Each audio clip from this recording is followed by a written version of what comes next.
বের করতে চাই তাহলে আমাদেরকে আগে যেটা করতে হবে সেটা হচ্ছে এই রেখাটাকে y equal mx plus c এই আকারে সাজিয়ে নিতে হবে।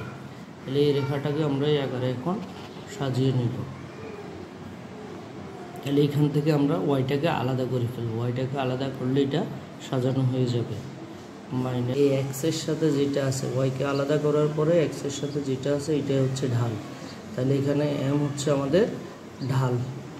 তাহলে ঢাল সমান হচ্ছে এফ।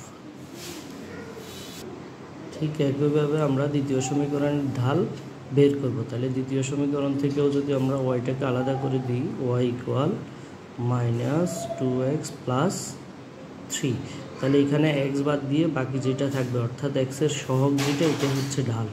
তাহলে ঢাল সমান হচ্ছে -2। এখন আমাদের কোশ্চেন হচ্ছে ঢাল দ্বয়ের গুণফল। এত রেখা দ্বয়ের ঢাল দ্বয়ের গুণফল। তাহলে একটা ঢাল হচ্ছে আমাদের হাফ আর একটা হচ্ছে -2, সুতরাং ঢাল দ্বয়ের গুণফল।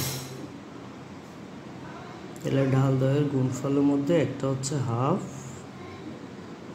আর একটা হচ্ছে ইন্টু -2।